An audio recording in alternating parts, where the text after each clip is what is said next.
Reste cool. Sac à merde. Fuyez, pauvre fou. I am the danger. Nom de Zeus. Moin, bienvenue sur la chaîne Cinéphile Toi-même, c'est Grump et ceci n'est pas une critique de Ad Astra, qui veut dire en latin vers les étoiles. Vers l'infini et au-delà. Oui Buzz, tu passes quand tu veux. Journal de bord Buzz l'éclair, année 4072. Mon astronef a quitté la trajectoire. Bon, va te laisser, hein. 7h09. Je Salut, me suis Buzz. écrasé sur une étrange... Salut. L'impact Ouais, bon, tant pis. Ad Astra est un film de science-fiction et dure 2h04 et est sorti le 18 septembre 2019. Il est réalisé par James Gray, il est scénarisé par James Gray et Ethan Gross. Il est distribué par... Ah putain, j'ai essayé d'aller trop vite, ça m'a fait mal à la tête. La distribution, on trouve Brad Pitt, Tommy Lee Jones et Liv Taylor. Et ce qui me fait dire d'ailleurs que s'il y avait une collaboration entre Ethan Gross et Brad Pitt, bah ça ferait Gross Pitt. C'est drôle. Bref, et tout de suite je vous en offre un court, mais alors très court, aperçu. Pas de Gross Pitt, mais du film. Ah. Et bah oui, dans l'espace on n'entend rien. Et le film il se passe dans l'espace. Du coup c'est un peu drôle de rien mettre comme son pendant l'extrait. Vous avez compris la blague ou pas? Faut que je résume? Faut que je réexplique la blague ou pas? Vous avez compris? Bref, on passe au résumé. Nous suivons dans le film le Major Roll McBride qui est joué par Brad Pitt. Il a pour mission de retrouver le projet Lima à côté de Saturne.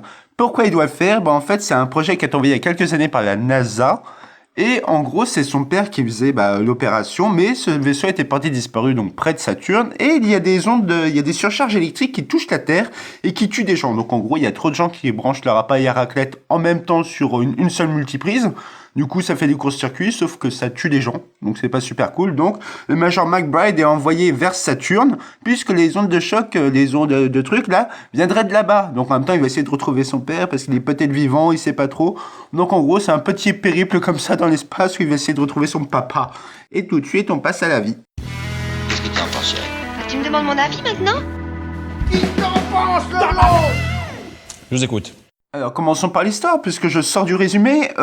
J'aime beaucoup l'histoire, j'aime bien comment elle se déroule, on la découvre petit à petit. J'aime bien la manière dont ça se fait à travers un petit périple dans l'espace. Petit à petit, on voit où est-ce qu'ils vont en venir et tout. J'aime bien que le fait qu'on se balade du coup avec Brad Pitt et surtout le système de narration, il y a un système de voix off, il fait des entretiens psychologiques pour voir si il est toujours apte à continuer la mission. Donc c'est des moments où il se livre, il doit parler pour montrer s'il est apte ou pas, et des fois il dit des choses qui lui trottent dans la tête et tout, donc ça permet à nous spectateurs de le savoir. Et en plus comme il parle à une sorte de voix un peu lambda, donc je sais pas si c'est quelqu'un qui l'écoute vraiment ou plutôt, je pense que c'est plutôt une voix qui un peu robotique, qui calcule le truc et qui a pas d'âme, donc lui il se livre. Je pense qu'il doit espérer une sorte de réponse, mais c'est un peu compliqué, on va dire. J'aime le ton du film, il est ultra sérieux, clairement, il y a pas beaucoup de blagues, on rigole pas beaucoup. Donc faut le savoir. Il est juste assez compliqué aussi pour que je le comprenne, hein. L'histoire elle est assez cool, je viens de vous la résumer. Il y a pas mal de phrases où il faut réfléchir un peu, se poser et quand même un peu allumer son cerveau. Donc c'est pas le genre de film où tu le débranches devant. C'est pas ultra compliqué non plus, comme je disais. J'ai pu le comprendre quand même, c'est quand même un exploit. Je voudrais qu'on me félicite d'ailleurs, mais ce sera pas le cas, tant pis. Et en plus, c'est le genre de film appelle à Under the Skin où si tu dis que t'as tout compris, t'as l'air classe en soirée, quoi. Ouais, Under the Skin, ouais, j'ai tout compris, ouais. Je comprends pas Scarlett Johansson, ouais. Ouais, non, mais elle fait rentrer les gars dans de l'encre noire, tu vois, c'est une métaphore de... Bref, vous avez compris ce que je veux dire, donc voilà, j'ai à peu près tout compris, peut-être pas, mais j'ai compris le principal. Par contre, le film est ultra long, surtout le dernier acte où tout se résout, je le trouve assez lent.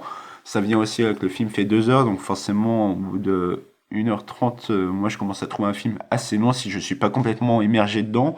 Et vu qu'il se passe dans l'espace, c'est un peu compliqué pour moi, mais on y reviendra tout à l'heure. Et en plus, ce dernier acte est constitué surtout de discours philosophiques, d'instants émotions, de moments contemplatifs. Donc ça se veut très impressionniste.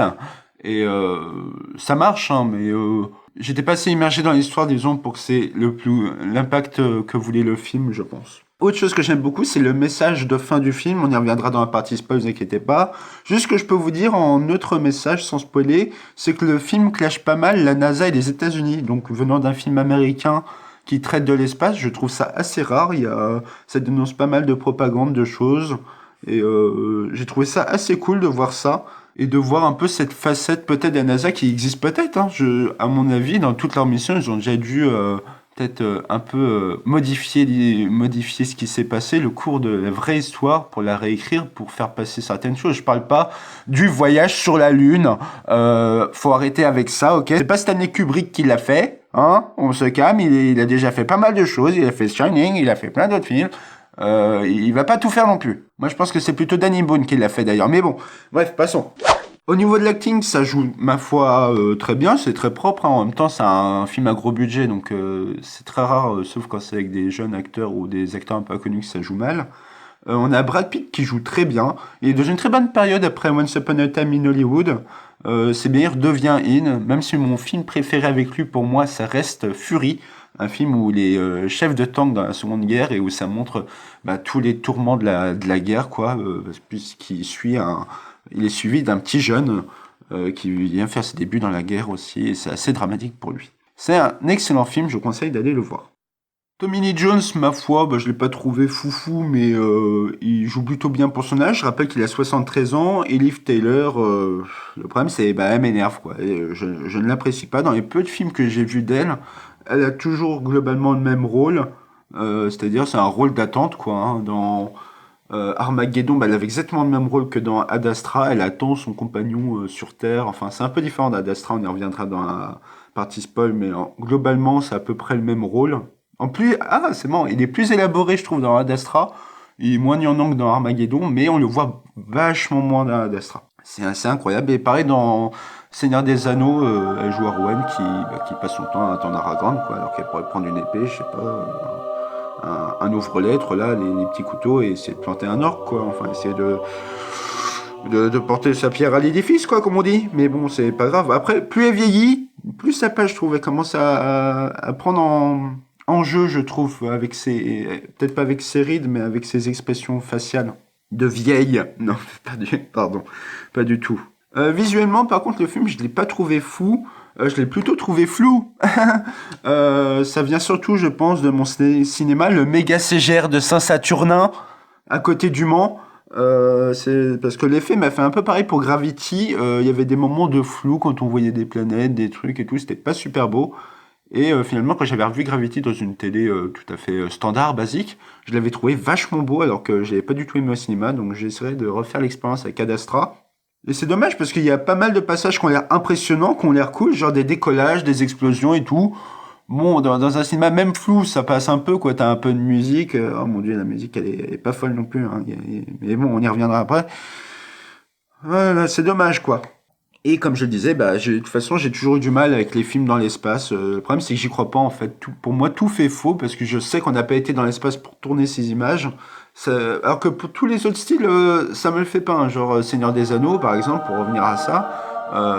Pareil, c'est un monde qui est fictif, mais au moins, il y a pas mal de choses vraies qui ont été tournées, genre les décors et tout, les montagnes, les collines, vous voyez ce que je veux dire.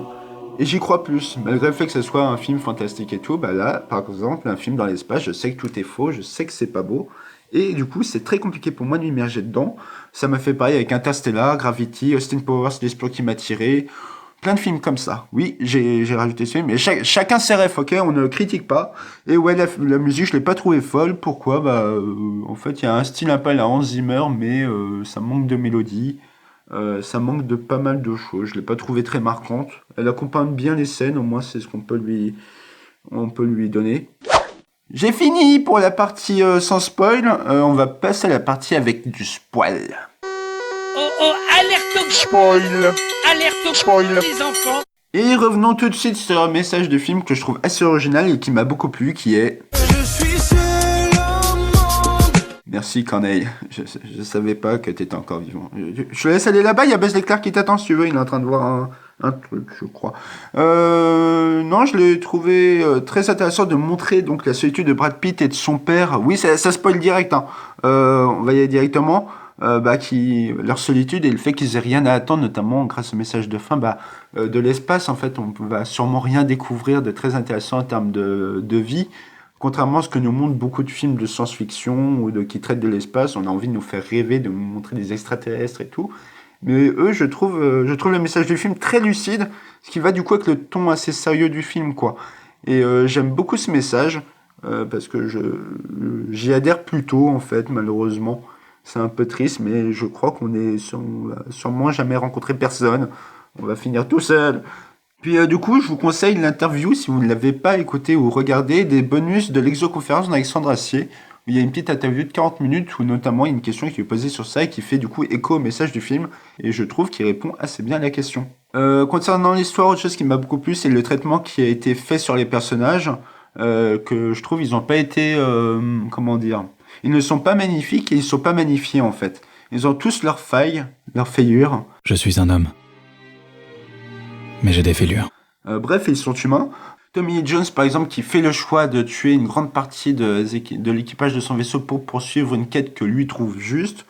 Donc là, pareil, à juste titre ou pas, c'est selon son avis. Et Brad Pitt, qui fait exactement pareil, hein, qui, lui, alors lui, c'est encore pire, c'est sans faire exprès, quoi. Je sais pas comment tu fais pour... il y a qu'à lui que ça arrive de tuer 3 personnes sans faire exprès, quand même. Le gars, on dirait Terminator, genre, oups, j'ai pas fait exprès. Non, mais là, c'est... Oh mon Dieu, elle s'écrase contre la vitre, oh mon Dieu, il y a plus d'air. Ah bah oui, lui, il s'est pris une balle. Ah bah tant pis, j'ai tué tout le monde, pardon, je voulais pas faire ça. Le gars, tu l'amènes pas dans un musée de la boucherie, quoi. Moi, je l'amène pas, hein. Il est trop dangereux, il a trop la poisse. Mais j'ai bien aimé ce parallèle, puisque les deux vivent un peu la même chose, pour des cas différents. Brad Pitt veut retrouver son père et régler tout ça, alors que Tommy Lee Jones, il était à fond dans son délire de retrouver des vies, de se montrer lui-même qu'il n'était pas seul, tout en délaissant sa famille, ce qui est quand même assez paradoxal. Et ce qui est marrant aussi, c'est que du coup Brad Pitt, il disait tout le temps dans le film, enfin le Major McBride disait qu'il voulait pas ressembler à son père, finalement, par ses actes, il lui ressemble un peu, mais pas par ses idées. Et c'est ça qui est important. Et enfin, Liv Taylor, j'ai trouvé quand même, il y a 2 trucs positifs, c'est qu'au moins son histoire avec Brad Pitt dans le film, elle prend pas tout l'écran, c'est pas une comédie romantique, c'est pas une histoire d'amour rapportée à un film d'action, à un film de science-fiction, qui serait assez chiante à suivre. Là, pour le coup, je la trouve très discrète, même peut-être assez réaliste, quoi. On voit que des mauvais moments. Donc, c'est quand même assez particulier de montrer ces passages. Puis ça s'arrange pas pour eux, hein. C'est ça qui est un peu triste. Après, il manque peut-être un petit truc, voilà, une petite nécessité à ça. Je sais pas, genre un petit message de Liv Taylor envoyé à Brad Pitt. Ça se fait beaucoup, ça, dans Interstellar, dans les autres films, dans Gravity et tout. Pourquoi pas le faire là, ça aurait été assez sympa, il y aurait eu plus de consistance à cet axe de l'histoire, quoi. Et enfin, j'ai surtout préféré la partie qui se passe dans le vaisseau Lima, déjà par le message qui est transmis, et par le fait que Brad Pitt essaie de sauver son père tout en sachant que celui-ci est brisé. J'y vois une volonté et une abnégation de renouer avec ce qui n'est rien de plus qu'une image de son père. Pour preuve, celui-ci lui dit ouvertement qu'il n'a jamais pensé à rentrer sur Terre pour revoir Brad et sa maman. En larmes, celui-ci lui répond « Je sais, I know » en anglais, et fait tout pour le convaincre de venir avec lui, allant jusqu'à l'habiller, rappelant le film Intouchable où Omar Sy apprête un François Cluzet inerte. Mais au fond lui, le petit Brad, oh oui le petit Brad, sait que son père a déjà choisi. Il a choisi... mort. Non, sans déconner... putain, je vais pleurer. C'est parce qu'on est le matin. Non, sans déconner. Tout se joue dans cette séquence, je la trouve super bien amenée, très prenante. Mais comme je le disais, tout le après et ce qui est un peu avant, c'est un peu en dessous. On s'ennuie un peu, la tension monte, certes, mais ça manque d'un truc. Ça manque d'un truc pour le final, je trouve. Il y a encore une fois un peu la Gravity...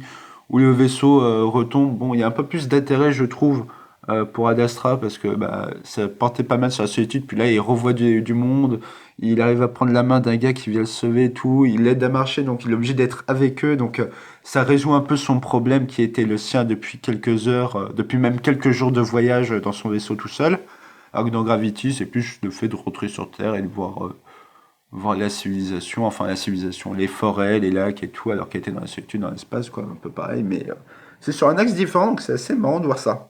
Et c'est tout ce que j'avais à dire à propos de Ad Astra. Et je vous propose tout de suite, donc, de passer, pas au bref, pour une fois, mais à une nouvelle rubrique, une rubrique dans laquelle vous allez pouvoir vous instruire et pousser des « Oh !»« Ah !» en partant à la découverte des anecdotes de Ad Astra. Une fois, j'ai poussé par la fenêtre. Ah oui? Ah, c'est marrant comme anecdote.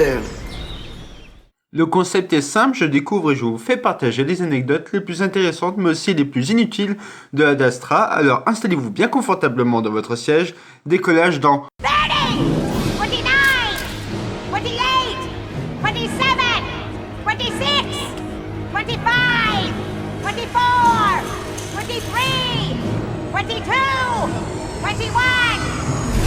19, 18, 17, 16, 15, 14, 13. You know what? When the doors close, just say go. Better.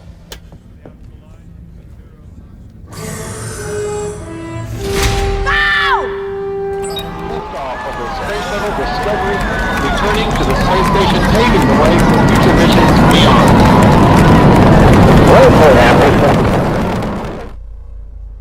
Et nous voilà en orbite, rien à voir avec Brad.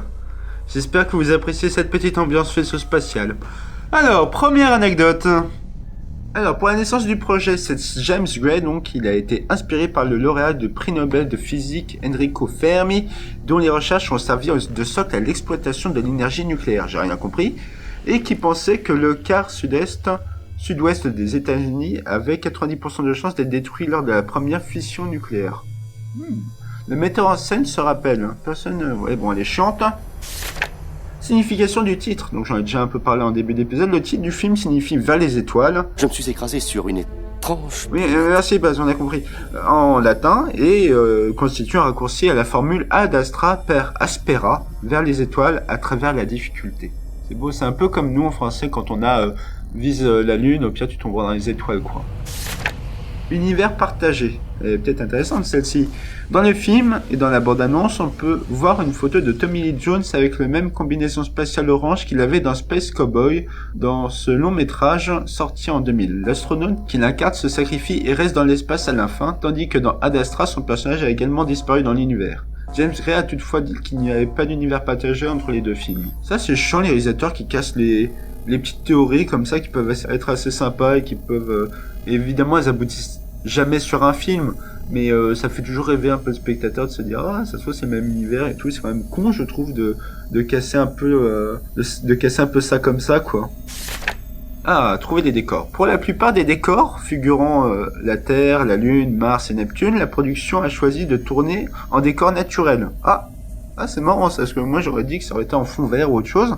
Ce choix impliquait de très vastes prospections dans le comté de Los Angeles. Parmi des sites, on retrouve le centre commercial abandonné du centre-ville de Los Angeles, qui abritait d'anciennes lignes rouges de métro et servait de terminal en dessous du bâtiment. Un tunnel immense a retenu l'attention de l'équipe car il pouvait servir de sous-sol sur Mars et figurer le tunnel qu'emprunte Roy pour se faufiler dans le Coffus lors de la nouvelle étape de son périple vers le projet Lima. Donc en gros, pour l'instant, ils ont trouvé que des sites pour les intérieurs, quoi. Les intérieurs, ils m'ont pas marqué non plus dans le film. Donc, ouais, ok. Bah écoutez, tant mieux si vous avez utilisé des trucs de vrai. D'autres lieux du centre-ville ont également été utilisés, tels que le Hall of Record de la Union Station, une ancienne imprimerie du Los Angeles Times à Orange County, qui est un lieu de rampe de lancement pour le voyage vers la Lune. On s'en fout. Quant à l'attaque des pirates sur la Lune, elle a lieu à Dumont Dunes, dans le désert du Mojave. Ok. Qu'est-ce que je te dise? Ouais, ça change rien à mon avis sur l'esthétique du film. Évolution du scénario. Avec Ad Astra, James Gray avait envie de proposer quelque chose à l'opposé de ce que l'on trouve généralement dans les films de science-fiction, où l'humain découvre des vies extraterrestres. Le réalisateur est parti à la réflexion suivante: et si en fait il n'y avait rien? Et si ce n'était qu'un grand vide là-haut, qui était soucieux d'explorer l'idée que, en tant qu'être humain, nous ne sommes pas faits pour aller dans l'espace. Et, en y réfléchissant bien, je crois bien ne jamais avoir vu un film qui représentait l'hypothèse que nous sommes seuls. C'est pas faux. Du coup, j'ai pensé à développer cette idée avec ce personnage qui fait des expériences dangereuses au cœur de l'espace, et l'histoire a commencé à prendre forme. Ensuite, je me suis demandé qui sera envoyé pour négocier avec lui. Cela pourrait être une histoire basée sur une relation père-fils. Ce serait plutôt mythique. Ouais, je suis d'accord. Je suis plutôt d'accord avec le monsieur. Et enfin, une petite dernière anecdote que je trouve qui a l'air intéressante, des costumes réalistes. James Gray souhaitait faire appel, putain, c'est toujours lui en fait qui fait les choses, hein. Il a tout fait quoi. Putain les gars, je m'occupe de tout, je peux pas tout faire, quelqu'un peut répondre au téléphone. Ça a dû arriver 2-3 fois sur le tournage. James Gray souhaitait faire appel à un styliste totalement étranger à l'univers de la science-fiction lorsqu'il a contacté Albert Wolski. Le réalisateur lui a apporté un recueil qu'il a intitulé Moonfire et qui rassemble des photos de Buzz Aldrin, Neil Armstrong et de Michael Collins chez eux, montrant ainsi la manière dont s'habillent les ingénieurs avec de simples cols roulés et des chemises à manches courtes à carreaux. Le célèbre créateur de costumes a rapidement compris le souhait du réalisateur. Je cite, « James voulait un look banal, ordinaire. J'ai parfaitement saisi ce qu'il voulait. Mais encore faut-il imaginer comment rendre banal et ordinaire un vêtement dans 100 ans. Le travail s'est avéré difficile, car le résultat devait être totalement invisible. La consigne était claire. La grande robe ne devait en aucun cas faire déguisement. » Pardon pour cet accent. Et on a fini avec les anecdotes. Il n'y avait pas beaucoup d'anecdotes assez intéressantes ou assez inutiles par rapport au film. Mais bon. Point trop n'en faut pour une première fois, j'ai envie de dire. Calmons-nous, allons-y mollo. Je vous remercie. N'importe quoi. Je vous remercie d'avoir suivi cet épisode jusqu'au bout. Je vous dis à la prochaine. Gros bisous.